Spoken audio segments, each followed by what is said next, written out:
भारताच्या स्वातंत्र्याच्या 80व्या वर्षात पदार्पणप्रसंगी देवेंद्र फडणवीस, आशिष शेलार आणि अमित साटम यांचा तिरंगा यात्रेत सहभाग. देशभक्ती, एकता आणि राष्ट्रीय अभिमानाचा एक प्रभावी सोहळा म्हणून स्वातंत्र्य दिनापूर्वी मुंबईत तिरंगा यात्रा आयोजित करण्यात आली होती. या यात्रेने नागरिकांना तिरंग्याच्या छत्राखाली एकत्र आणले. या यात्रेत संपूर्ण शहरातून आलेल्या नागरिकांनी अत्यंत उत्साहाने सहभाग नोंदवला आणि भारताची अस्मिता व देशाप्रती असलेली आपली निष्ठा पुन्हा एकदा अधोरेखित केली. स्टार या सोहळ्याचे मुख्य आकर्षण म्हणजे महाराष्ट्राचे माननीय मुख्यमंत्री देवेंद्र फडणवीस तसेच आशिष शेलार, इलेक्ट्रॉनिक्स, माहिती तंत्रज्ञान, कृत्रिम बुद्धिमत्ता आणि सांस्कृतिक कार्य मंत्री, वांद्रे पश्चिमचे आमदार आणि भाजपच्या राष्ट्रीय कार्यकारिणीचे विशेष निमंत्रित सदस्य आणि अमित साटम यांची उपस्थिती. त्यांनी हातात तिरंगा घेऊन यात्रेत सहभाग घेतला आणि एकता व राष्ट्रीय अभिमानाचा एक सशक्त संदेश दिला. भारत स्वातंत्र्याच्या 80व्या वर्षात पदार्पण करत असताना ही तिरंगा यात्रा देशाच्या आतापर्यंतच्या उल्लेखनीय प्रवासाची आणि भविष्यातील आकांक्षांची आठवण करून देणारी ठरली. भारत जगातील चौथी सर्वात मोठी अर्थव्यवस्था म्हणून उदयास येत असताना आणि 2029 पर्यंत $5 ट्रिलियन अर्थव्यवस्था व 2047 पर्यंत विकसित भारत बनण्याच्या महत्त्वाकांक्षी उद्दिष्टाकडे वाटचाल करत असताना या उत्सवातून प्रगतीपथावर असलेल्या राष्ट्राचा आत्मविश्वास आणि सामूहिक भावना दिसून आली. स्टार महाराष्ट्राचे माननीय मुख्यमंत्री श्री देवेंद्र फडणवीस म्हणाले, आज मला 2 महासागर दिसत आहेत. माझ्यासमोर असलेला हिंदी महासागर आणि आपल्या सभोवताली पसरलेला तिरंग्याचा महासागर. या ध्वजासाठी आपल्या क्रांतिकारकांनी फाशीची शिक्षा स्वीकारली, आपल्या सैनिकांनी सीमेवर प्राणांचे बलिदान दिले आणि 15 ऑगस्ट 1947 रोजी मध्यरात्री जेव्हा तिरंगा फडकवला गेला तेव्हा आपण शपथ घेतली होती, जोपर्यंत सूर्य आणि चंद्र तळपत राहतील तोपर्यंत हा ध्वज कधीही खाली येणार नाही. पंतप्रधान नरेंद्र मोदींच्या नेतृत्वाखाली भारत आज जगातील चौथी सर्वात मोठी अर्थव्यवस्था, दुसरी सर्वात मोठी स्टार्टअप परिसंस्था आणि आयटी, एआय व डीप टेक क्षेत्रातील जागतिक नेता बनला आहे. चंद्राच्या दक्षिण ध्रुवावर कोणीही उतरू शकले नाही, पण आपल्या शास्त्रज्ञांनी ते करून दाखवले. अमेरिकेनंतर खाजगी अंतराळयान प्रक्षेपित करणारा भारत हा पहिला देश ठरला. जगातील सर्वाधिक युवा लोकसंख्या असलेला भारत देश आहे, त्यामुळे भारताची ही आगेकूच कोणतीही शक्ती रोखू शकत नाही. काही जण प्रयत्न करतीलही, पण तिरंगा हाती घेतलेल्या या पिढीला थांबवण्याची ताकद त्यांच्यात नाही. आता केवळ 2 दशके उरली आहेत. जर आपण जात, धर्म किंवा वादांमुळे विभागले न जाता एकाच ध्येयाने एकत्र चाललो तर 2047 पर्यंत भारत एक विकसित राष्ट्र म्हणून उभा राहील. ते ध्येय असे पावलागणिक, हातात हात घालून आणि हृदयात तिरंगा बाळगून आपण त्याच्या अभिमानासाठी, सन्मानासाठी आणि गौरवासाठी जगू आणि मरू. आजची खरी क्रांती केवळ भारत छोडो क्विट इंडिया ही नाही, तर विकसित भारत घडवणे ही आहे. जर आपण संविधानाचे जतन केले, भारताचा स्वाभिमान जपला आणि या नव्या भारताची जबाबदारी स्वीकारली तरच तिरंगा फडकवण्याला खरा अर्थ प्राप्त होईल. आणि ज्याप्रमाणे तिरंगा जगात सर्वात उंच फडकतो, त्याचप्रमाणे महाराष्ट्र म्हणजे छत्रपती शिवाजी महाराजांचा महाराष्ट्र आघाडीवर राहील. जय हिंद, जय महाराष्ट्र, जय भारत, भारत माता की जय. स्टार या प्रसंगी बोलताना अमित साटम म्हणाले, येथे वरळी कोस्टल रोड प्रोमेनेडवर तिरंगा महोत्सवाचे तिरंगा फेस्ट आयोजन करण्यात आले आहे. आणि भारत स्वातंत्र्यानंतरच्या आपल्या 80व्या वर्षात पदार्पण करत आहे. आणि आपल्या 80व्या वर्षात पदार्पण करत असताना भारताची अर्थव्यवस्था जगातील चौथी सर्वात मोठी अर्थव्यवस्था बनली आहे. तिरंगा यात्रा केवळ आजच्या उत्सवापुरती मर्यादित न राहता उद्याच्या भविष्याचा वेध घेणारी ठरली. विकसित भारत 2047 या व्यापक ध्येयाच्या दिशेने देश वाटचाल करत असताना भारताची प्रगती ही येथील जनता, त्यांची एकता आणि देशाप्रती असलेली त्यांची अटळ निष्ठा यांवरच अवलंबून असेल, हा विश्वास या यात्रेने अधोरेखित केला. एक राष्ट्र, एक भावना या प्रबळ सामूहिक भावनेने या उत्सवाची सांगता झाली. यातून भारतीयांची आज, उद्या आणि सदैव एकजुटीने उभे राहण्याची कटिबद्धता पुन्हा एकदा दृढ झाली.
को बहुत बार सुना है गाते हुए, दिल दिया है जहां भी देंगे।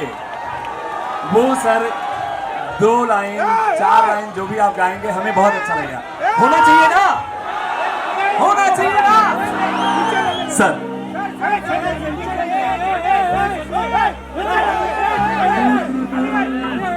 मेरा कर्मा तू, मेरा धर्मा तू, तेरा सब कुछ मैं, मेरा सब कुछ तू। मेरा कर्मा तू, मेरा धर्मा तू, तेरा सब कुछ मैं, मेरा सब कुछ तू। हम जिएंगे और मरेंगे ऐसा ना दिया है क्या भी देंगे ऐ वतन तेरे लिए। दिल दिया है क्या भी देंगे ऐ वतन तेरे। हर करम अपना करेंगे ऐ वतन तेरे लिए। दिल दिया है क्या भी देंगे ऐ वतन तेरे लिए। दिल दिया है क्या भी देंगे ऐ वतन तेरे लिए। तू मेरा धर्मा, तू मेरा धर्मा, तू मेरा अभिमान है वतन महबूब मेरे। तू मेरा अभिमान है। हम जिएंगे और मरेंगे ऐ वतन तेरे लिए। दिल दिया है क्या भी देंगे ऐ वतन तेरे लिए। दिल दिया है क्या भी देंगे ऐ वतन तेरे लिए।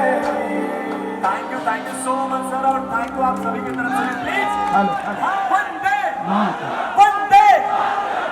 मी तमाम मुंबईकरांच्या वतीने आपल्या सर्वांचे लाडके मुख्यमंत्री आदरणीय देवेंद्र फडणवीस यांचं स्वागत करण्यासाठी भारतीय जनता पक्ष मुंबईचे अध्यक्ष आमदार अमित साटम यांना विनंती करतो की त्यांनी आपल्या सर्वांचे लाडके मुख्यमंत्री आदरणीय देवेंद्रजींचं या ठिकाणी स्वागत करायचंय।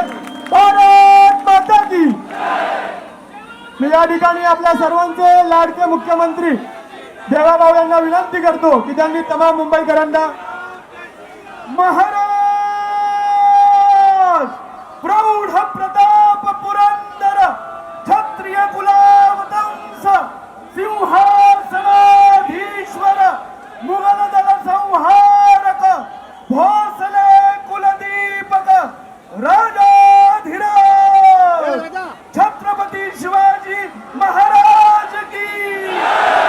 छत्रपती शिवाजी महाराज की जय। जय भवानी, जय शिवाजी, जय शिवाजी, जय भवानी।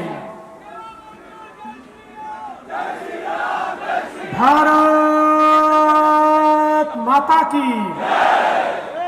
भारत माता की। भारत माता की। छत्रपती शिवाजी महाराज की। धर्मवीर छत्रपती संभाजी महाराज की जय भवानी। जय भवानी। जय जय जय जय जय भवानी। जय जय जय जय जय शिवाजी।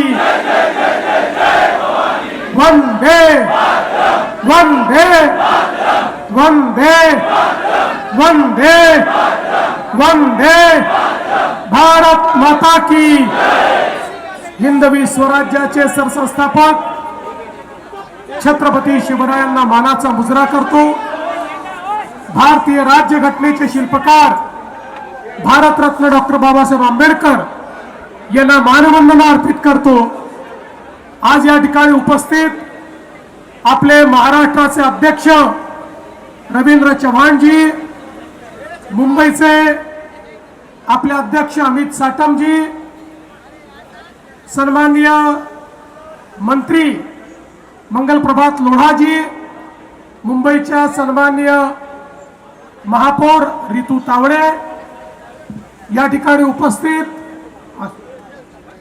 सन्माननीय आपले, मला दिसले नाही, माझं लक्ष नव्हतं, माननीय मंत्री महोदय आशिष शेलारजी, माननीय आपले विधानसभेचे अध्यक्ष राहुल नार्वेकरजी, मंचावरील सर्व सन्माननीय आमदार पदाधिकारी आणि उपस्थित माझ्या सर्व युवा भारतीय देशभक्त भगिनी आणि बंधूंनो,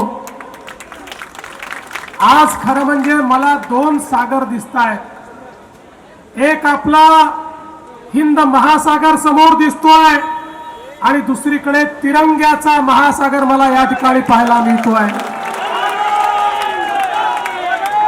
ज्या तिरंग्याकरता आमच्या क्रांतिकारकांनी फाशीच्या ठिकाणी झेलली, ज्या तिरंग्याकरता आमच्या सैनिकांनी सीमेवर मरण पत्करलं, ज्या तिरंग्याकरता आमच्या तमाम भारतवासियांनी एक संघर्ष केला आणि 15 ऑगस्ट 1947 ला मध्यरात्री जो तिरंगा वर गेला, आता जोपर्यंत चंद्र आणि सूर्य आहे तोपर्यंत हा तिरंगा खाली येणार नाही। आज देशाचे प्रधानमंत्री माननीय नरेंद्र मोदीजी यांच्या नेतृत्वामध्ये भारत जगातली चौथी सर्वात मोठी आर्थिक महासत्ता बनलेला आहे। सातत्याने भारत प्रगती करतोय। आज वेगवेगळ्या क्षेत्रात जे कोणाला जमलं नाही ते भारताने करून दाखवलं। चंद्राच्या दक्षिण ध्रुवावर जगातला कुठलाच देश आपलं अंतरिक्ष यान उतरवू शकला नाही, ते उतरवण्याचं काम या भारताच्या वैज्ञानिकांनी करून दाखवलं। अमेरिकेनंतर अंतराळामध्ये पहिल्यांदा प्रायव्हेट कंपनीच्या माध्यमातून अंतराळ यान सोडणारा देश आपला भारत देश झाला। आज या ठिकाणी IT असो, AI असो, डीपटेक असो, सर्व इमर्जिंग टेक्नॉलॉजीज मध्ये जगाशी मुकाबला करणारा आमचा भारत आपल्याला पाहायला मिळतोय। जगातली दुसऱ्या क्रमांकाची सगळ्यात मोठी स्टार्टअप इकोसिस्टीम म्हणून गेल्या 7-8 वर्षात हाच भारत जगासमोर उभा राहिलेला आहे आणि एक प्रचंड मोठी शक्ती, युवा शक्ती, जगामध्ये सर्वाधिक युवा असलेला देश हा आमचा भारत देश झालेला आहे। आणि म्हणून बंधू भगिनींनो, आता या भारताला कोणी थांबवू शकत नाही।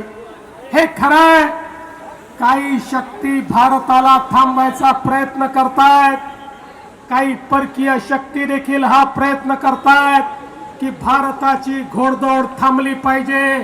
त्यांना भीती वाटते भारत असाच पुढे जात राहिला तर एक दिवस जगातली सर्वात मोठी महासत्ता आपला भारत देश होईल। आणि म्हणून सातत्याने या भारताच्या अंतर्गत मामल्यांमध्ये त्या ठिकाणी काही ना काही लुडबुड करण्याचा प्रयत्न करतात, पण त्यांनाही मी सांगू इच्छितो, ही तिरंगा घेऊन या ठिकाणी बाहेर पडलेली तरुणाई आहे, यांना थांबवण्याची ताकद तुमच्यामध्ये नाही, या भारताला थांबवण्याची ताकद तुमच्यामध्ये नाही। आता भारत पुढेच जात राहणार आणि मोदीजींनी ज्या भारताची संकल्पना केली आहे, मित्रांनो, आता केवळ 2 दशक बाकी आहे। 2 दशक 2047 ला हा भारत जगातला विकसित देश म्हणून या जगाच्या नकाशावर आपल्याला पाहायला मिळेल. आवश्यकता केवळ एकाच गोष्टीची आहे. छोट्या छोट्या गोष्टींमध्ये अडकून आपल्याला चालणार नाही. जाती पाती धर्माच्या भेदात अडकून आपल्याला चालणार नाही. वेगवेगळ्या वादात अडकून आपल्याला चालणार नाही. आपल्याला एकच दृष्टिकोन घ्यावा लागेल.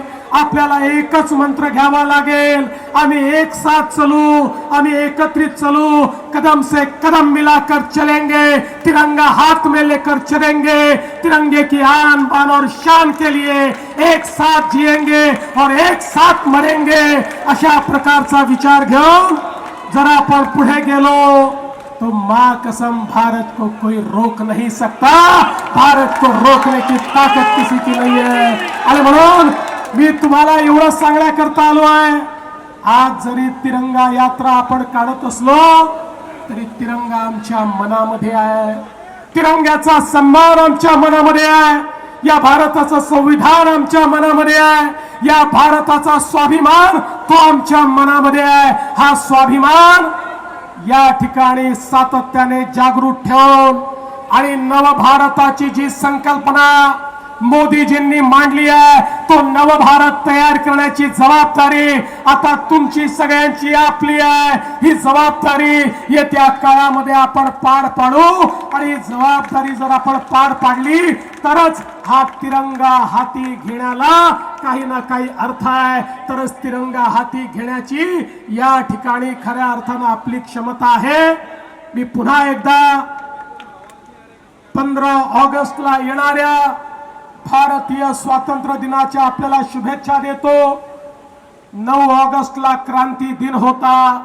क्रांती दिनापासून तिरंगा यात्रा आपण सुरू केली आहे. पुढची क्रांती 9 ऑगस्ट 1942 ची क्रांती ही करो या मरोची क्रांती होती.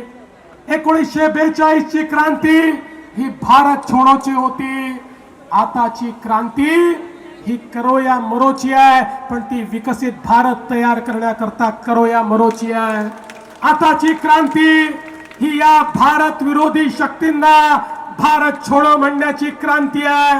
आताची क्रांती तुमच्या आणि आमच्या जीवनामध्ये परिवर्तन घडवण्याकरता आपल्याला एकत्रितपणे करायची क्रांती आहे. आणि म्हणून आपल्या सर्वांना मी या ठिकाणी मनापासून शुभेच्छा देतो. आणि आपल्या माध्यमातून उद्याचा भारत हा एक मजबूत भारत, एक स्वाभिमानी भारत आपण घडवून दाखवू. आणि या स्वाभिमानी भारतामध्ये जसा तिरंगा सगळ्यात वर राहील तसा माझा महाराष्ट्र, शिवरायांचा महाराष्ट्र देखील सगळ्यात समोर पहिल्या रांगेमध्ये आपल्याला दिसेल. हा विश्वास आपल्या सर्वांना देतो आणि माझं बोलणं संपवतो. धन्यवाद. जय हिंद, जय महाराष्ट्र, जय भारत, भारत माता की. धन्यवाद देवाभाऊ देवेंद्रजी. आता यानंतर